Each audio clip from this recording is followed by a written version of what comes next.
Hello, I'm Sue Stockdale, and welcome to episode 108 of the Access to Inspiration podcast, the show where you can be inspired by people who may be unlike you. Now, if you've ever wondered why sitting up straight can make you feel more confident, or taking deep breaths can help to minimise anxiety, then today's guest, Kevin Chapman, from the Physical Intelligence Institute, can explain. Welcome to the podcast, Kevin. Hi, lovely to meet you.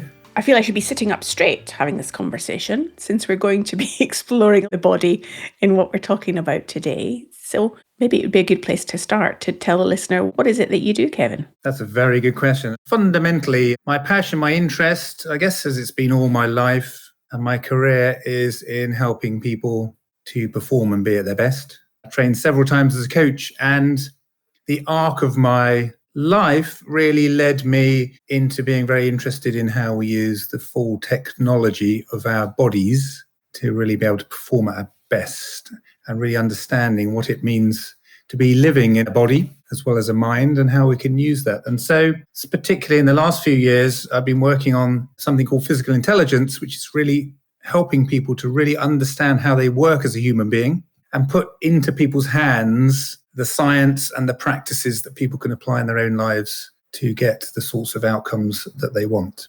I'm sitting here thinking, when we have seen gymnasts or athletes or sports professionals of different types being aware of how their body is helping or hindering them from performing, I'm not always so sure that people in the business context, sitting in their home office or in the office, are even aware of how their body may help or hinder them. So maybe that's a good place to start, thinking about the everyday person who isn't as aware as a sports person might be about how to use their body. Why would they even want to think about that from a business context, Kevin?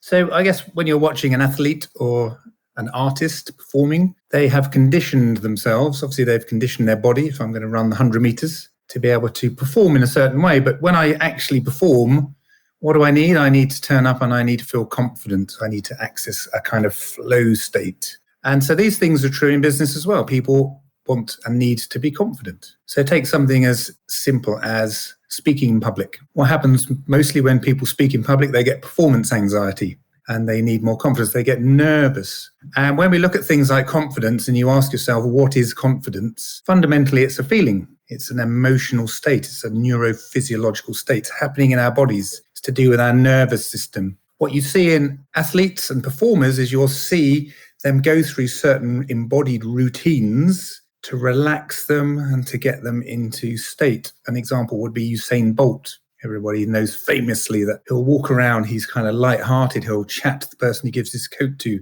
He'll engage the entire audience with his archer's bow. What he's actually doing there is changing his own internal chemistry, and he's also changing the chemistry of the people watching him. So particularly things like oxytocin, this sort of chemistry of trust, feeling connected, is being basically triggered by the patterns and the rituals that he's going through every time he wants to run, because he wants to be relaxed. He knows performance comes from being in flow. And it's exactly the same in business. What business people want is they want to inspire people. They want people to be confident. They want courage. They want gravitas. They want presence. They want certainty. All of those things are states. And so high-performing people understand and can manage their own state. Well, that's quite a compelling reason to have our listeners listen on a little bit further to find out more about all of that, Kevin. But before we go forward, I want to go backward to find out what got you interested in this area of work. Did you come from a sporting background when you were young? Did you experience this yourself to know the power of it? That's such a great question. And I actually did my degree in statistics, which sounds a mile away from working with people. And here I am working with people. And I started my career actually working in pensions. And because I'm a curious soul and quite playful, which in itself is a state, I got very interested in how to help people understand and engage in things like their pensions, because they were kind of boring, they were complicated, they were miles away, and so people wouldn't save for retirement. And so rather than get interested in the numbers, I got hooked on how can I communicate something really important to somebody in a way which they'll engage in and be motivated by. And this was a time in the late 80s when pension schemes were massively funded. And it was almost free to join. I worked out that if just a modest person saved for their life, they would effectively be a millionaire by the time they retired. And because of the way that tax worked, the government would actually pay them, so they'd be better off. So I started getting quite interested in communication, narrative and storytelling, and how to make complicated things really simple for people. I was very interested in magic. I was very interested in comedy, very interested in how people could move an audience and the skills that artists had, which seemed to captivate audiences, which seemed to educate, entertain, inspire, and started working with them. And as I was working in my corporate life, I was encouraging people from corporate environments to go to the magic circle and see, what do magicians know that you don't know that you might be able to apply? What do comedians know that you don't know that you can apply? And I found I was very good at translating, a bit like the Babelfish, this world of the arts and this world of corporate life, just by pointing out the connections. So I did a little bit of training in stand-up comedy. I joined a charity called the Comedy School that takes things like comedy into social settings, such as schools and prisons and mental health settings, to really affect change. And so when you start to look at the science and the pedagogy of what they're doing and the evidenced work, you start to be very curious, how can I apply this into my work and into my corporate life? From that, I trained as a coach. I met a beautiful man called Dr. Terry Morgan, possibly one of the most inspirational people I've met. Day one of our coach training, he asked us to come along and draw a picture of how a human being worked and explain it to the rest of the group. And I have to say, it was a humbling experience. Terry would always say to me, if you took your car to a garage, you would expect the mechanic to understand how a car works. So how does a human being work if you're going to be working with it? And so I was really hooked on how poor my understanding was of how a human being worked. I had a little stick figure. It had a head and thoughts, and and it said things and moved.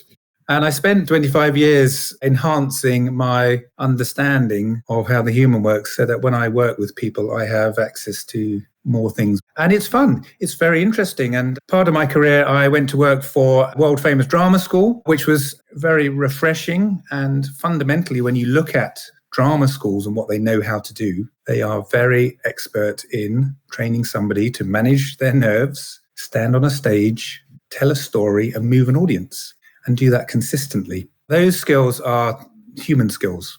And what you notice when you work with a drama school is the work is totally embodied. There's no PowerPoint slides. There's not a lot of head work. I mean, there's some psychology, but it's embodied. It's about your posture. It's about your breath. It's about tension. It's about voice. It's about narrative. And when you look at how actors are trained, the training is extremely embodied. They'll be learning, maybe in the first year, they will literally be getting back into their bodies, learning how to breathe, learning how to unlearn habits. So embodiment is absolutely fascinating. And what's kept me in that field is meeting Claire Dale, who coined the phrase physical intelligence about 21 years ago and then wrote the book on it 5 years ago. So with this insight that you were gaining during your work in these different places and getting to learn about Claire and her work, I'm wondering, how did it change you, Kevin? That's a great question. How did it change me? I think the first things I started to notice much more is the relationship between my own state, how I was feeling, and my own performance. I'm a father. I have 2 daughters. They're now 20 and 18. And one of the things I was very interested in doing as a parent is bringing up my children so they were equipped to go into the world, be free, independent, and resourced. And from this work, I kind of concluded that the things they didn't get from school, so my children left school with really no understanding of how motivation works, no real ability to manage their own state and access confidence when they wanted to speak, and just generally a lack of knowledge of how they worked as a human being, diet, sleep, exercise. And so I got really interested in what information could I impart on them, which would help them to be better functioning human beings. And more importantly, and the most difficult thing about being a father is, how could I even get them to listen to me? I was thinking it was about those translation skills again, that you may have the knowledge, but how do you inspire and encourage other people to take on board those things? So that's how it's impacted me on my personal life. And I think the conclusion I came to was that you can Google anything if you want to be good at something. If you want a strategy to be successful in life, you can Google it. But what people need is they need to manage 2 other S's, and that's the story they tell themselves about who they are, which also fundamentally changes our internal chemistry, and their state. And, even in my life as a consultant, when you sell, you need to tell different stories about who you are and what you know so that your clients feel confident in working with you, and you need to show up in different ways. And even as a father, you think about the modes that you need to inhabit when you're parenting. Sometimes you need to be highly compassionate and empathetic and just be in a mode where you're listening. Sometimes you need to step into some authority and put some boundaries around your children and actually say no. Sometimes you need to inspire them. Sometimes you need to be super clear and analytically clear. And those are all states. And so we need to be able to access those with kind of equal skill. And as we know from looking at things like personality profilings, we often have a bias. I spend, oddly, a lot of my time in inspiration mode. Well, that's good you're on this podcast. And we know the chemistry of that. Okay, so I'm going to be running high levels of dopamine, serotonin, oxytocin. Now, some people who engage with me won't like that in certain situations, where they might want me to be calmer, to have clarity, to be able to describe the steps. They won't trust me unless I can flex my style so that I'm a little bit more like the sorts of people that they might trust. And for me, I have to change my state to access that. It's a stretch for me in the same way that somebody who is more analytical might stretch to be inspirational, because inspiration is fundamentally a feeling. We're trying to evoke an emotion in people so they feel they want to engage, listen, and they're motivated to maybe follow the path that we're suggesting. So I've applied it an awful lot in my life, sometimes skillfully, sometimes not so skillfully, but I'm much more acutely aware of things like my energy levels, my motivation, my stress levels. And as a result of that, I make different choices about how I live. The other thing I'm very interested in is wearable technology and biohacking. One thing I use a lot is an Aura ring. And what I learned from that is how my body was really being affected by the way I was behaving. And I was able to learn a lot about how to improve the quality of my sleep, for example, through things that actually were quite specific to me. So I learned, for example, to go to bed at a consistent time, to eat earlier, and not to do strenuous exercise too late in the day. Those things had the three biggest impacts on the quality of my sleep. What I'm really hearing you describe to us, Kevin, is taking personal responsibility for managing that human system that is your body. And I'm wondering then, sometimes to get to the level of responsibility, first thing is to have awareness. Coming back to your children, that's what you were aiming to try and help them to develop awareness of how they could perform better. Just to circle back to that comment that you were making about what you did aim to help your children with, if they were in the room and we were having the conversation with them today, how do you think they would view your influence on them? They'd laugh and say, "Daddy." It has been a challenge engaging my children around the things that clients and friends and other people really lap up. And I think part of the reason for that is, and they say seeing is believing, but I actually believe the opposite is true. They need to believe something first to entertain the idea. What I learned with them is to boil things down to something very simple and invite them into some noticing. So my older daughter, Libby, who does struggle with anxiety and struggles to speak up, and did two things with her. One is I normalized that experience by explaining how the body works and how the autonomous nervous system works, and said it's okay. Part of our nervous system is wired to take us into action. And so you'll get triggered. And you can be triggered by thoughts and memories and all sorts of things. So it's completely natural that you will have performance anxiety. It's part of being a human. There are things you can do, but the only thing I want you to do at the moment is to notice what happens to your breath when you get triggered. So something very simple. That alone had quite a transformational impact on her being able to engage with the topic, and starts to believe that actually maybe I can manage my nerves. It became part of her identity. I'm just an anxious person. Well, this isn't true. Anxiety and nerves are triggered by a certain part of our vagus system. Our threat response is triggered differently in different people, and we know we can reverse the chemistry of that. The world of embodiment is very interesting. It's for some people it's a little bit woo-woo, and there's lots of gurus, but we all have a body, and we've all had a body all of our lives. These are just human skills that just aren't taught.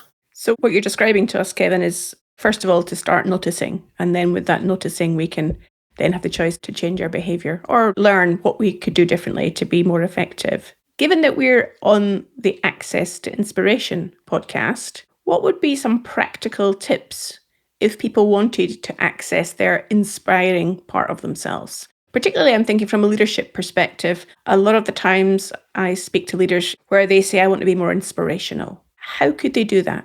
How do you access inspiration? Well, inspiration is a feeling fundamentally. And of course, why do we want that feeling? Because we want that feeling in other people. So I'm a great believer that if you're going to invoke a state in someone else, you need to go there first. So the kind of chemical cocktail of inspiration is a mix of serotonin, dopamine, oxytocin, and maybe adrenaline. So we're looking at how we can change our internal chemistry to boost those chemicals. So there's a number of ways to do that. One way to do that is, because this is memorable, I'll share it with you. And people can try this, but if you're driving or operating machinery or anything, please don't. We can perform a Kate Winslet. So for those of you who are familiar with the film Titanic, remember the scene with Kate on the front of the ship. So opening our body, which I'm doing now, I know you can't see, opening our body, our arms, having an expansive posture, maybe lifting our sternum forward, maybe looking up to the sky, is going to start to trigger a different chemistry in our body. It's going to start to generate some of this high-performing chemistry. For example, oxytocin will be released across the chest. If we want to access things like more dopamine, the chemistry of motivation and reward, one of the ways we can do that is through visualization. Our visual cortex is highly linked to our dopaminergic system. So visualizing for ourselves the sort of future that we are wanting for others will boost our dopamine, and it will take us into that feeling of inspiration. Using those techniques will also help us paint a picture of the future for others. So I'll give you an example of that. One of my missions in life, and something that we're launching at the moment, is to help people to be able to manage performance anxiety. So I'm currently launching something called freefromnerves.com, which is to give everybody access to 5 simple practices that can help people manage their nerves so they can speak in every walk of life. I believe my core value is freedom. And once you understand how to work with your nerves, you can be free. So how do I inspire people to do that? How do I access inspiration so I'll sit down and actually do the work? I visualize sitting on the BBC Red sofa with a number of people who have taken this work, who are telling stories about how that's changed their life. And from that, I feel it more inspired to do the work. And through things like storytelling, I can inspire others to think about an impact that would have if they engaged with the work. Another key part of inspiration is serotonin. And serotonin is a very interesting chemical. We actually produce most of it in our gut. And serotonin is highly related to our sense of status and well-being, and that sense of I am okay. And believe it or not, you can release serotonin by twisting at the waist. Just simply twisting at the waist will release serotonin. And the research now is clear that there's a relationship between our gut and our brains. So internal chemistry has a direct impact on our mood. So we know there are things we can do with our breath and our bodies which will change our internal chemistry, and they will allow us to access feelings like inspiration much more quickly. So I'm imagining you twisting your body and standing like Kate Winslet as I'm speaking to you, Kevin. Yes. Well, I use them a lot. In fact, the place I use the twist the most is when I go to my local gym. I like to keep fit. I have an identity that I'm a fit young man. What I've noticed in gyms is they're full of, well, predominantly very fit people, which statistically is true because that's where they go. Sometimes I really feel like I don't belong there and I want to go home. I feel intimidated. Other people make more progress than me. And I twist in front of the mirror and I boost my sense of status. I belong here. I'm okay here. And actually, I see other people starting to twist, wondering what I'm doing. I generally look like the smiliest, happiest person, but I'm trying to also access some happy hormones. But I use that twist so that I can hold space and feel okay. And I think, particularly in the corporate world where we have these topics, things like creating cultures of belonging. Belonging is a feeling that you belong, a feeling of equal status, feeling of trust. You know, the chemistry of that is, again, it's oxytocin, it's serotonin. So people can do things for themselves as much as organizations can create the environment for people to feel safe and want to connect. And I think those two things are absolutely essential. So if we take the topic of something like psychological safety. So organizations are talking a lot about we need to create environments where people feel safe to speak up. Well, that's half of the story, because even if you have a culture which allows people to feel safe or doesn't put things in the way to make people feel unsafe, you still need to speak up. So you still need to generate a sound. So you still need to resource your body, you still need to work with your own performance anxiety. You still need to use your diaphragm to power your voice. You still need to make a sound. You still need to have clarity of thought to be able to communicate what you want to communicate. You might need risk tolerance. You might be saying things that you're not sure how they will land. Well, you might need more testosterone in your body. How do we produce testosterone? One way we can produce testosterone is simply by muscle firming. So if we create a fist and push that against our hand, we'll actually generate more testosterone in our system. And we may feel that we have a higher level of risk tolerance, which may help us to speak up. I think that's a really important point you're making there, that there's responsibility on the individual as well as the organisation to create the environment. And it also strikes me that because many people are still operating virtually in the workplace, then maybe it's a little bit easier to be doing it in the comfort of your own office or living room, so that then when you're on that virtual call, you do feel confident enough to speak up. What would you say to that, Kevin? Absolutely. It's probably easier for most people if they're working virtually before a meeting to walk around the room. We know when we shake our body, we can shake out things like cortisol, toxic chemistry, to do the Kate Winslet, to do twists, to do breath exercises, to maybe rehearse what we're going to say. That's another very important performance practice. When we rehearse before we speak and we rehearse out loud, our body has more confidence in what we're going to say because we've already embodied and spoken that. So it's actually very helpful to be virtual. The challenge can be when you're working with somebody, particularly as a coach, and you want to get them moving, them breathing, them trying exercises, particularly if they're in an office or they're at home. There's some skill in how to invite them into the work and get them to do that. But preparation of state is everything. And it can take a couple of minutes. It can take you 5 seconds. You can change your state in a heartbeat. If those people listening to this podcast are wandering around their office, maybe they'll start to notice others moving at the waist or doing the Kate Winslet and realise that they have listened to this podcast too, Kevin. Given that you're a storyteller, I'm wondering, how do you think that your story will continue? What's the next chapter, or how even does it end in terms of where you want this work to go?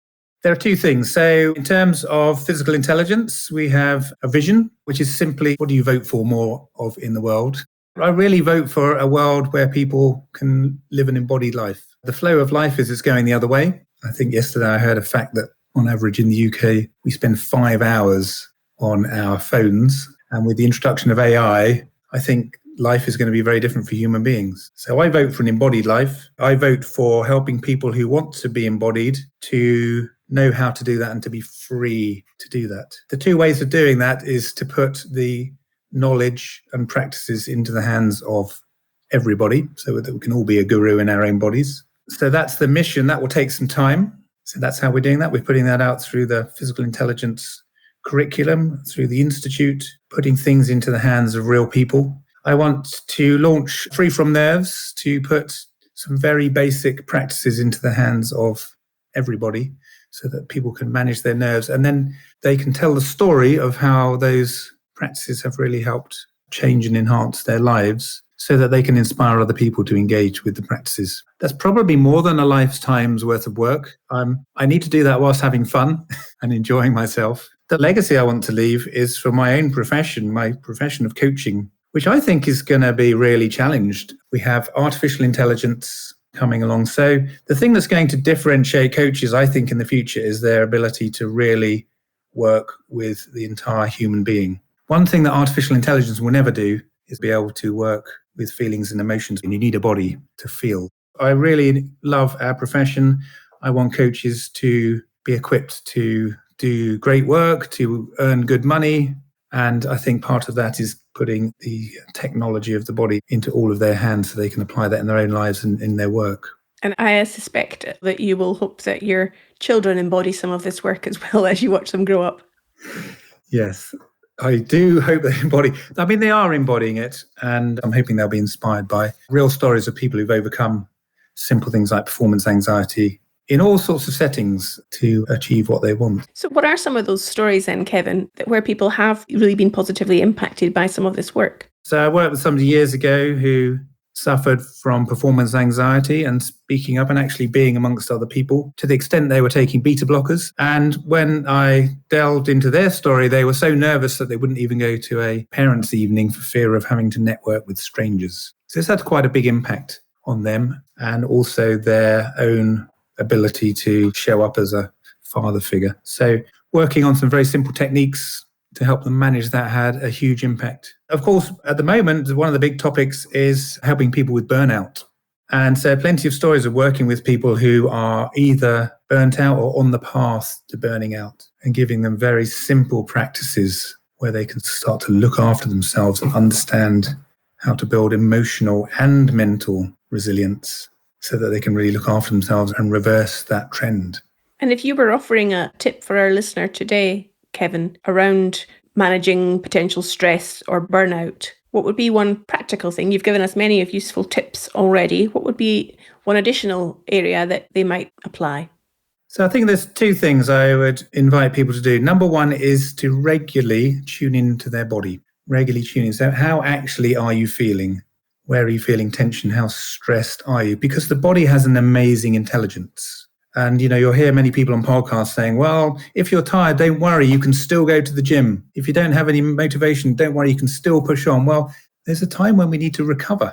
The physical body needs to recover. We have a recovery cycle for a very good reason. So listen to your body. And one of the most powerful practices that we should all adopt is something called paced breathing. So paced breathing is where we literally pace our breathing. We're trying to breathe into our diaphragm, the breath in and the breath out for maybe 4 or 5, a count of 4 or 5 in a consistent way. And the science on paced breathing is actually quite stunning. What paced breathing actually does is it starts to produce a high performance chemical in our body. It's actually a steroid called DHEA. And DHEA gives us sort of vitality. It gives us endurance. And it also reduces the impact of things like cortisol on the body. So it puts the body into a much better state of well-being. And the evidence on performing and breathing doing paced breath for, say, 40 minutes a day. So if you're stuck at the traffic lights and you're triggered into a state of anxiety and anger and road rage, this is your chance to do some paced breathing. And the research, which was done by Dr. Justin Kennedy,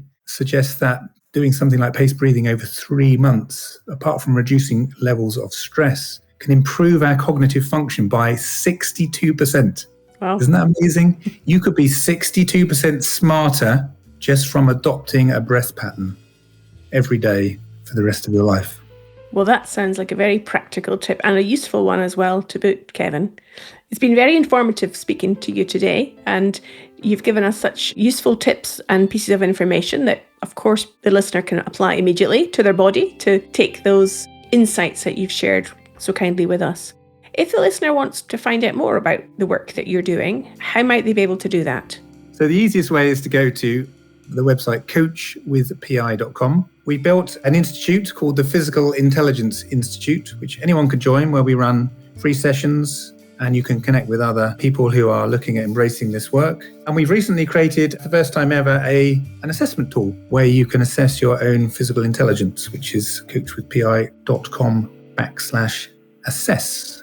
There's plenty of tools out there. There's plenty of free materials out there. There's an institute if you want to join that. And we have for the last years been running a program for coaches and people practitioners, which is a certificate in coaching with physical intelligence accredited by the ICF, which is putting this toolkit into the hands of practitioners to go and apply and use in their work and in their own lives. Fantastic. Well, there's lots of options there. Thank you again today. I will go and do some twisting and stretching and help my body to be more effective and to have a better performance after this conversation today, Kevin. Thank you for your time. It's been a pleasure. Thanks so much for inviting me. Well, I hope you enjoyed hearing from Kevin. Remember, you can find a transcription for this episode and more than 100 other episodes on our website, accesstoinspiration.org. And you can keep connected with us via social media at LinkedIn, Twitter, Instagram, or Facebook. Just search for Access to Inspiration. Next week's guest is Monica Parker, and she will be talking to me about the power of wonder. So I hope you can join us then.